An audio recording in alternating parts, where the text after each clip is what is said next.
اب تیل کی سپلائی جو ہے وہ شدید طور پر پوری دنیا کو متاثر کرے گی، اور ایران کا امریکہ کو یہ بڑا الٹیمیٹم ہے۔ اب امریکہ نے اپنے تمام آئل ٹینکر کو فوری واپس بھی بلانے کا ساتھ میں خدشہ بھی ظاہر کیا ہے، کہا ہے کہ اس سے جو ہے وہ کیونکہ بیسیکلی وہ ایران سے ڈر رہا ہے کہ کہیں یہ جنگ جو ہے وہ طویل نہ ہو جائے۔ ناظرین، اس کے بعد ایک اور بھی میں آپ کو بتاؤں کہ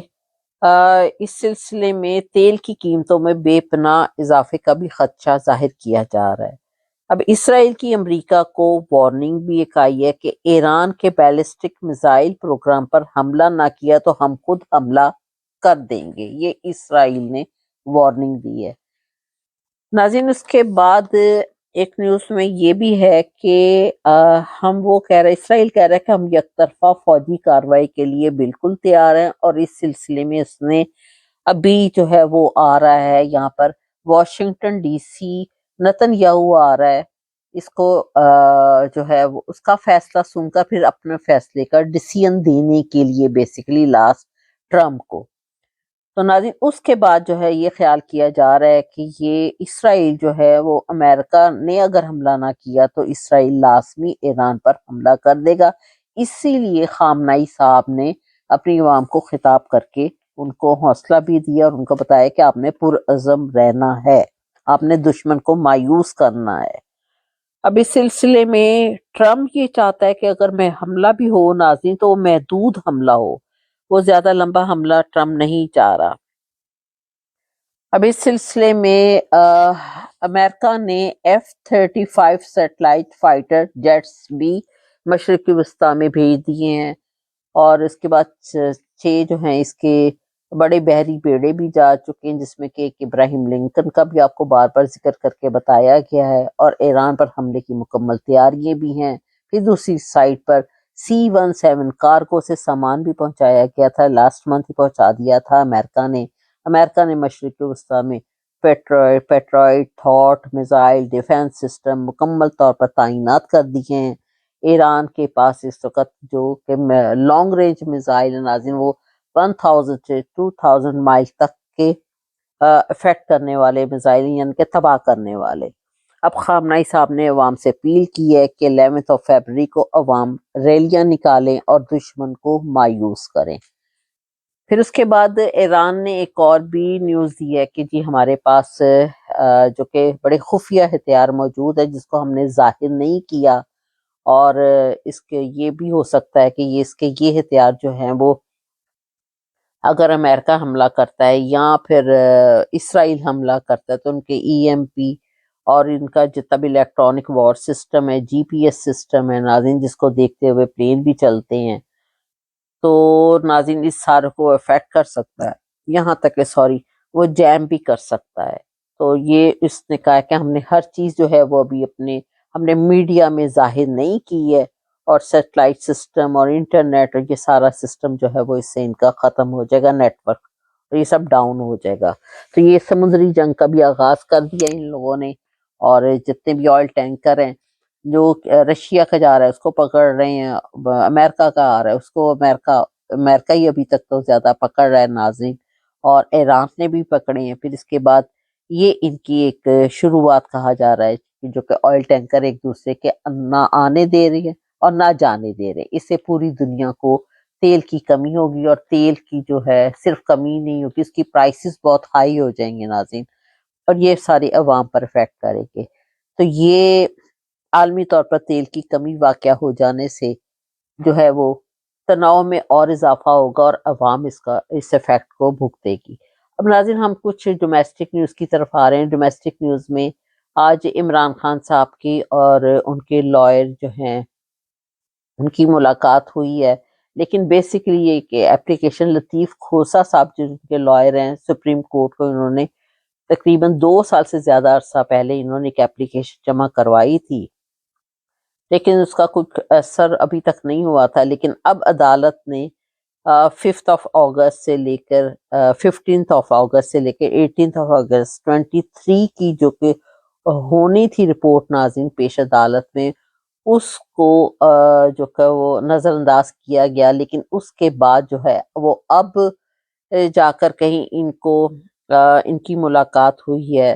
سلمان صفدر صاحب ان کے وکیل کو، لیکن وہ عدالت نے اس طرح کیا کہ ان کو اپنا رہنما بنا کر، اپنا نمائندہ بنا کر تو ان کو بھیجا گیا ہے، اور کہ آپ عمران خان صاحب سے ملاقات کر سکتے ہیں،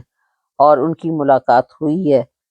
اور اس موقع پر ناظرین ان کی جو کہ 36 سے زائد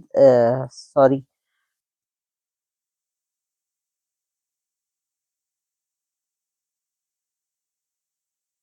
اب ظاہر ہے کہ یہ 2 سال سے زیادہ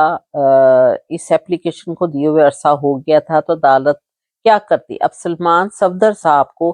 عدالت کا نمائندہ متعین کر کے ان سے آج ان کو جیل بھیجا گیا، یعنی کہ ڈیالہ جیل جائیں گے اور آپ ملاقات کریں گے۔ اب دوپہر 2 بجے کے قریب ان کی، اس کے بعد وہ پہنچے ہیں، کوئی آپ کو روکے گا نہیں، یہ بھی عدالت نے کہا، اور کوئی آپ کو پرابلم میں نہیں ڈالے گا، اگر ہو تو آپ فوری طور پر ہم سے کانٹیکٹ کریں، تو عدالت سے رابطہ کریں۔ اب عدالت کے احکامات کے بعد سلمان صفدر صاحب جو تھے وہ وہاں پر گئے ہیں، اور صورتحال یہ ہے کہ عدالت کے نمائندے کے طور پر گئے ہیں، اور ان کی صحت اور آنکھ کی کیا صورتحال ہے وہ آپ کو میں بتا رہی ہوں کہ عدالت کو ہی رپورٹ دیں، انہوں نے یہ بھی کہا ہے۔ تو اس کے بعد صحافیوں نے کچھ پوچھنے کی ان سے کوشش کی، تو انہوں نے ان کو کوئی جواب نہ دیا، اور سلمان صفدر صاحب کی ملاقات جو ہے وہ عمران خان صاحب کے ساتھ کوئی 3.5 گھنٹے تک جاری رہی، اور کسی صحافی کو کوئی بیان نہیں دیا گیا، اور کہا کہ میں عدالت میں ہی اس کا جواب جو ہے وہ دوں گا، تو وہیں پر رپورٹ دوں گا۔ اب عمران خان صاحب کی آنکھ کی حالت کے بارے میں سنے کہ ان کے یہ بتایا جا رہا ہے کہ ان کی آنکھ کی حالت ٹھیک نہیں ہے، اور بشرا بی بی کی بھی ان کی فیملی کے ساتھ آج ملاقات ہو چکی ہے ناظرین، اور انہوں نے بھی یہ بتایا کہ عمران خان صاحب کی آنکھ کی حالت ٹھیک نہیں ہے، ان کی آنکھ کے اندر کوئی انجیکشن انہوں نے لگایا تھا، خیر اس انجیکشن کا تو ان لوگوں نے نہیں بتایا، حالانکہ ان کو بتانا چاہیے تھا کہ کون سا انجیکشن لگا رہے ہیں، تو اس کے باوجود بھی ان کی آنکھ کی حالت ٹھیک نہیں ہے۔ اب آنکھ کے اندر کون سا ٹیکا لگایا گیا کسی کو کچھ نہیں معلوم، کتنی ان کے اندر میڈیسن انسرٹ کی گئی ہے کچھ نہیں معلوم، تو ناظرین کی جو طبیعت ہے وہ ٹھیک نہیں ہے، اور اس کے بعد جو ان کا ٹریٹمنٹ ہے وہ بیسیکلی صحیح معنوں میں ہونا چاہیے، اور فوری طور پر کسی اسپیشلسٹ کو دکھانا چاہیے۔ اصل میں یورپین کنٹریز میں بھی ان کے لیے، اور ان کے جو جتنے بھی بے گناہ لوگ ہیں وہ سب انہوں نے جیلوں میں ڈالے ہوئے، اس سلسلے میں بہت زیادہ شور شرابہ پڑا ہوا ہے باہر ساری دنیا میں، اس لیے اس کی بھی شاید ان کو تھوڑی سی شرمندگی ہوئی ہو، تو انہوں نے عدالت نے، حکومت نے جو ہے ان کی بہت زیادہ بدنامی باہر کی کنٹریز میں ہو رہی ہے، پوری یورپین کنٹریز میں، شاید یہ ابھی اتنے مہینوں بعد جو ہے وہ ملاقات کروا دی گئی ہے، وہ بھی ایک عدالت کے نمائندے کی حیثیت سے ان کو بھیجا گیا ہے۔ اب دوسری طرف عمران صاحب کے لیے جو ہے وہ یہ بھی ساتھ یہ کر رہے ہیں کہ جی فورن فنڈنگ کے سلسلے میں مقدمے بہت زیادہ تیزی آ چکی ہے، کیونکہ وہ کسی نہ کسی صورت میں عمران خان صاحب کو جیل میں ہی رکھنا چاہتے ہیں، اور وہ بہانے ڈھونڈ رہیں گے کس طریقے سے ان کو جیل میں ہی رکھا جائے اور باہر نہ نکالا جائے۔ تو ناظرین یہ وہاں کی اس وقت کی صورتحال ہے عمران صاحب کی طبیعت کی، حالانکہ ان کا فوری طور پر جو ہے وہ ان کو وہاں سے ہاسپٹل میں ایڈمٹ کرنا چاہیے، اور ان پہ آئیز اسپیشلسٹ کو دکھا کر ان کا صحیح ٹریٹمنٹ ہونا چاہیے، اور ان کی فیملی کو جو ہے وہ ہر صورت ان کو بتانا چاہیے کہ ان کی رپورٹس دکھانی چاہیے، اور اس سلسلے میں ان کا مشورے کے ساتھ چلنا چاہیے، جو ان کی فیملی ہے، ان کی مسز ہیں، ان کی بہنیں ہیں، پھر اس کے بعد ان کے لائرز ہیں، پھر اس کے بعد ان کی پی ٹی آئی کے جو کہ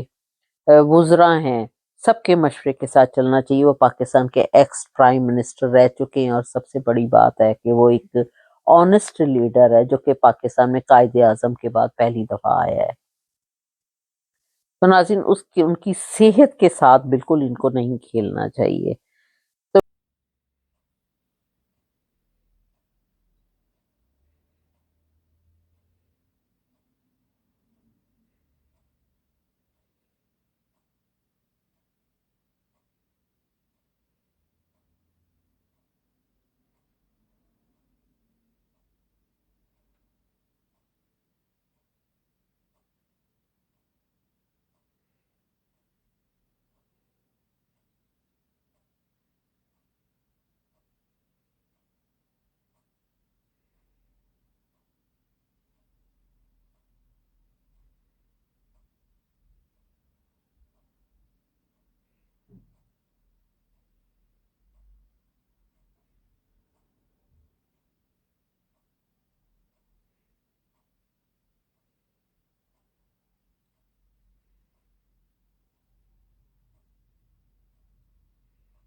تو ناظرین آپ نے یہ بھی دیکھا کہ پنجاب کا ایسا کلچر ہے نہیں جو کہ اس کو اس طریقے سے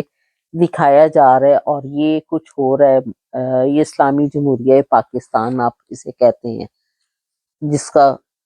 یہ حشر انہوں نے کر دیا ہے۔ بسنت منانی ہے تو خالی پتنگیں اڑائیں، یہ ناچ گانا ڈانس تماشے، ننگے ہو کر ناچنا، یہ کون سی پتنگ بازی ہے، کون سی اسلامی جمہوریہ پاکستان ہے؟